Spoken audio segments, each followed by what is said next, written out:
Hi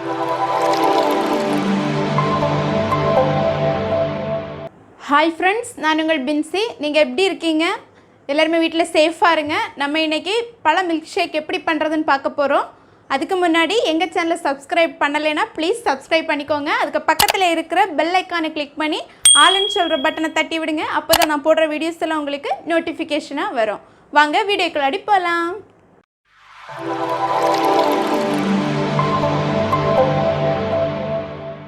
banana milk shake பண்ணுறதுக்காக நான் இன்றைக்கி 500 ml பால் காய்ச்சி ஆற வச்சு ஃப்ரிட்ஜில் வச்சு எடுத்திருக்கேன்.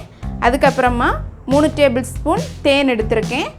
அதுக்கப்புறமா நெய், அவல், உங்களுக்கு ஒயிட் அவல் கிடச்சுன்னா நீங்கள் அதை எடுத்துக்கிட்டாலும் ப்ராப்ளம் இல்லை. அதுக்கப்புறமா 2 பழம், அதுக்கப்புறம் வெள்ளை சர்க்கரை. வாங்க எப்படி பண்ணுறதுன்னு பார்க்கலாம். ஒரு பேன் எடுத்துக்கோங்க. அதில் நான் இப்போ எடுத்து வச்சுருக்கிற நெய் அதில் விட போகிறேன். நெய் கொஞ்சம் உருகுனதுக்கப்புறமா நம்ம எடுத்து வச்சுருக்கிற அவல் அதில் போட்டு ஃப்ரை பண்ணி எடுத்துக்க போகிறோம். ஒரு நிமிஷம் போல் நீங்கள் ஃப்ரை பண்ணி எடுத்துக்கிட்டால் போதும். அது நம்ம மில்க் ஷேக்குக்கு ஒரு கிறிஸ்பியான ஒரு லேயர் கிடைக்கிறதுக்காக தான் நம்ம அதை ஃப்ரை பண்ணி எடுத்துக்கிறோம். இல்லைன்னா டக்குன்னு அது குழஞ்சி போயிடும்.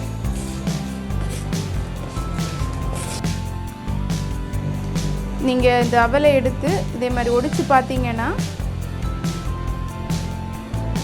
இதே மாதிரி ஒடிஞ்சு வரும். அந்த ஸ்டேஜ் வரை நீங்கள் வறுத்து எடுத்துக்கோங்க.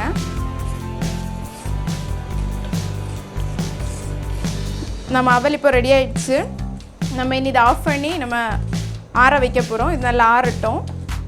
அப்புறமா இப்போ ஒரு மிக்ஸி ஜார் எடுத்து வச்சுருக்கோம். அதில் நம்ம இப்போ எடுத்து வச்சுருக்கிற பழத்தை சின்ன சின்ன பீஸாக உடச்சி போட போகிறோம்.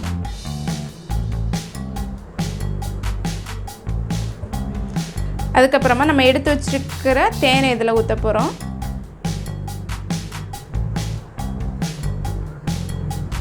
உங்களுக்கு இனிப்பு எவ்வளோ வேணுமோ அதுக்கேற்ற மாதிரி சர்க்கரை ஆட் பண்ணிக்கோங்க. நான் இப்போது ஒரு 2 டேபிள் ஸ்பூன் சர்க்கரை ஆட் பண்ண போகிறேன். அதுக்கப்புறமா கொஞ்சம் பால் விட்டு அடித்து எடுத்துக்கோங்க. கொஞ்சம் பால் விட்டு அடித்ததுக்கப்புறமா நம்ம மீதி பாலை விட்டு அடித்து எடுத்துக்கலாம். நம்ம இப்போ அழகாக அரைச்சி எடுத்தாச்சு. நம்ம இனி மீதி இருக்கிற பாலையும் இதில் ஊற்றி அரைச்சி எடுத்துக்க போகிறோம்.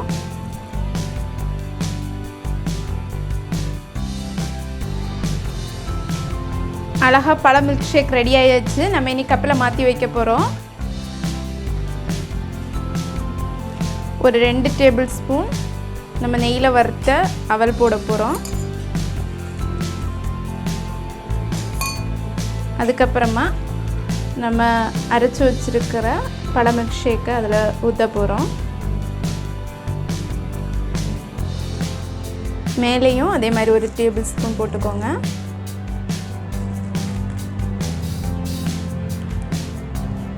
சூப்பராக கிறிஸ்பியான ஒரு பழ மில்க் ஷேக் ரெடி ஆயாச்சு. நம்ம இனி இதை டேஸ்ட் பண்ணி பார்க்க போகிறோம். நம்ம மில்க் ஷேக் அழகாக ரெடி ஆயிடுச்சு. நம்ம இனி அதை டேஸ்ட் பண்ணி பார்க்க போகிறோம்.